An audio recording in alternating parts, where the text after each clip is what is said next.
Hey everyone, welcome back to my channel. Well, we haven't had very many nice days this spring, and so I haven't been out in the dig pit to, do some good digging and making some videos and stuff like that. And so I'm kind of left to do videos of maintenance. So that's why I'm doing another maintenance video, this time on the Liebherr 736. And I'm going to show you how to do the, pulling out your final drive, the roller bearing, and getting that lubed up and put back in. It's not that difficult.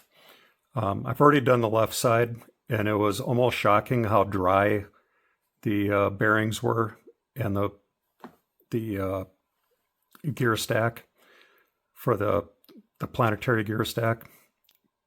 And I got this dozer this past winter, and I haven't gone into it. Don't really have a lot of runtime on it. So let's take a look at it and see what we have.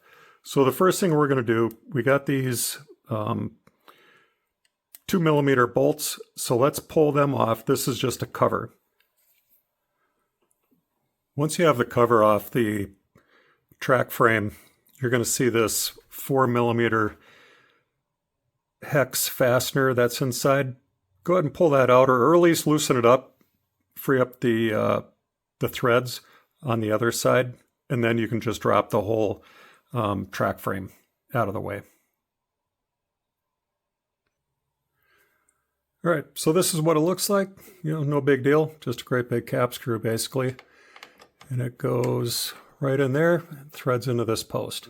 We're going to pull these, this cover off with these three, and it's a Torx, not even sure what's a T6 Torx to get these three out.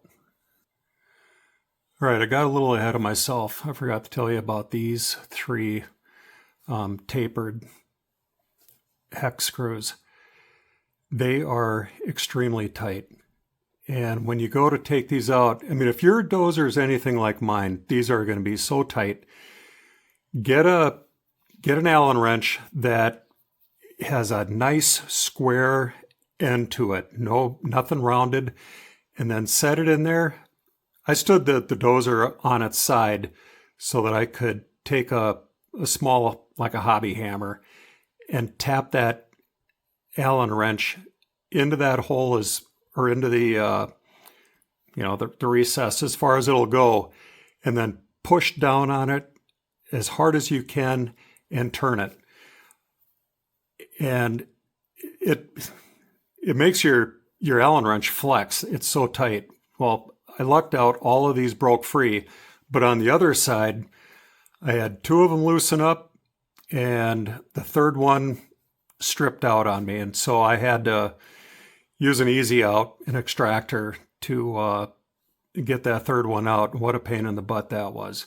Okay, so I pulled these out, and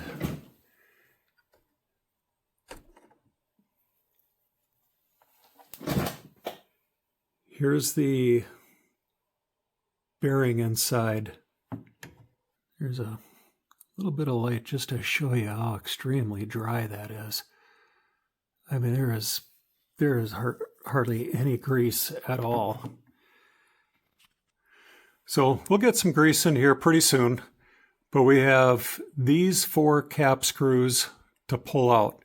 You have access to three of them right off the bat. You'll have to throw a battery in and rotate the final drive forward or reverse just a little bit, just enough to move this out of that cap screw's way. The other thing, what's weird about this size is that a 1.5 doesn't fit. A 2 is too big. What I found is that a 1/16 driver will fit in there pretty good, and just loosen those up. These aren't really all that tight anyway.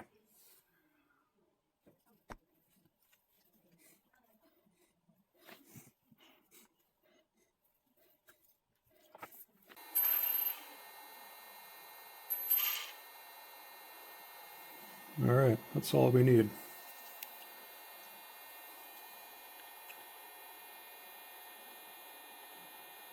Make sure that's seated all the way down in there.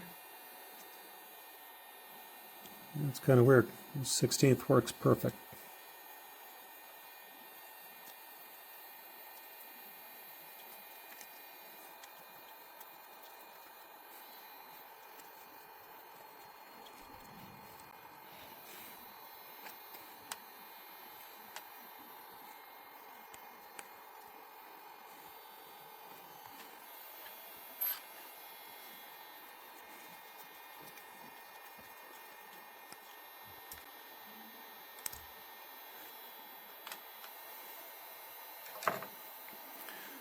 All right, there it is.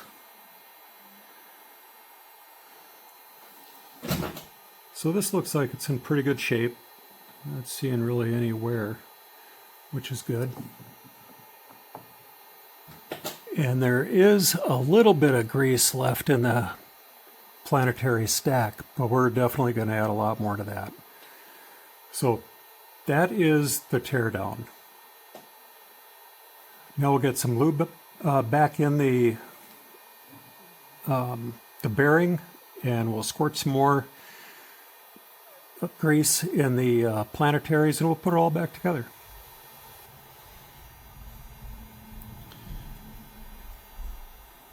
Yeah, we got our grease in there, so we want to work it in to the stack as best as you can.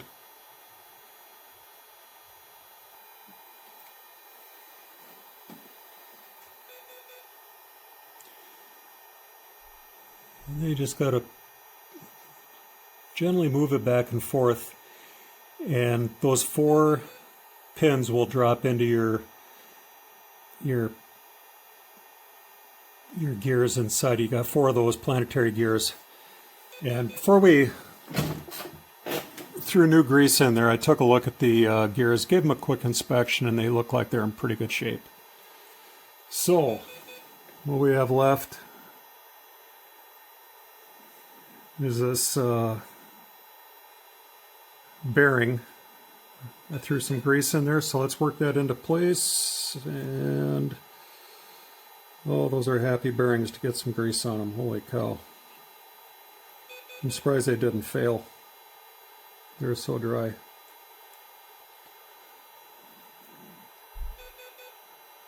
All right, a bunch of new grease.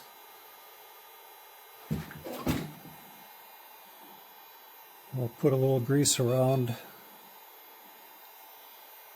there where the bearings come in contact.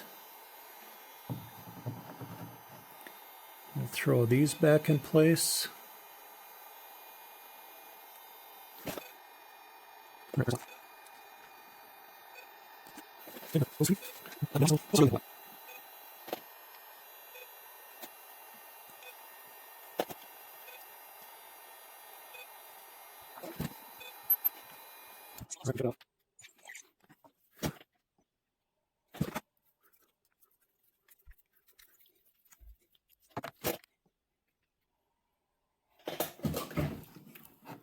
Take this guy,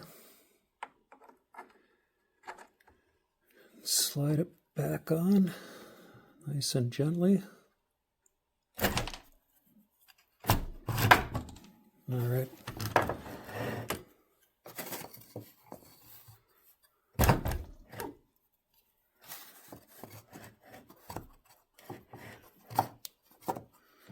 That block apparently is not working very well.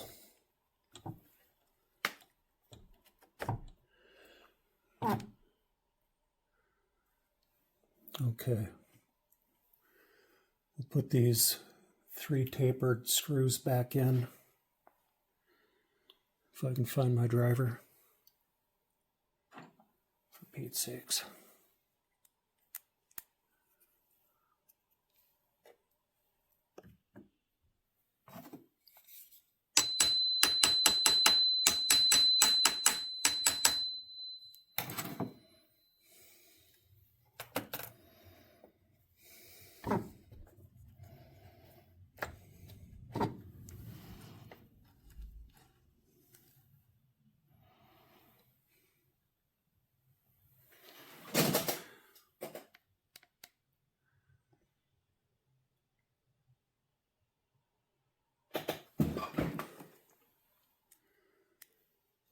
Get these three back in.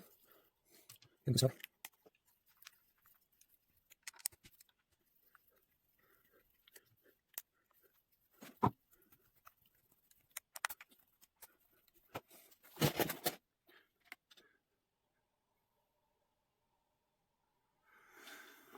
All right, so we got the 3 tapered Allens back in. Everything's nice and solid.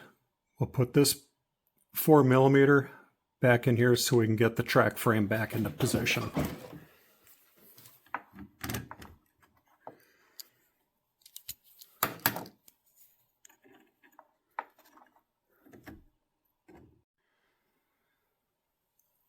All right, so we got the 4mm tightened down. Now all we have to do is put this cover back on and get this cover back on with those 3 T6 screws. And I'm going to use just a dab of removable Loctite.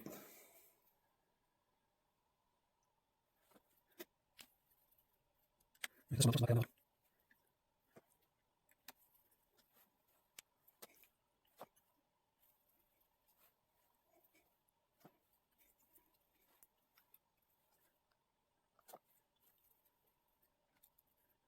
Oh, great. That's what I was going to use. I little bit. I should have set off. Okay. Yeah, that's used. Right under. This is a good booger. This is all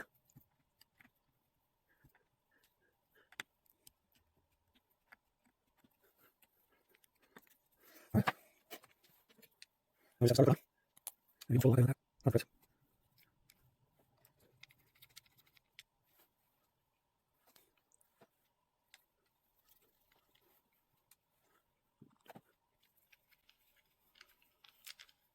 We'll torque these down a little bit. Not a lot. I really don't like these. These Torx heads, they just seem to strip out so easily. So anyway, there it is. All we got to do is put the tracks on. And speaking of the tracks, I'm going to show you what I'm going to do.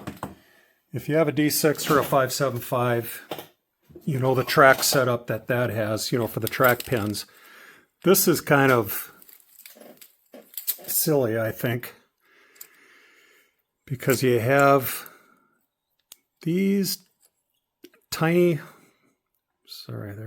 little E-clips holding the pin on. And if the E-clip falls off, which they do, and that pin wiggles its way out, you lose your track. I lost my left and right track. It was in my indoor pit. And both E-clips came off, you know, for each track. And within seconds, I had both tracks laying in the dirt. So I'm going to get binding nuts. They are 18 millimeters in length.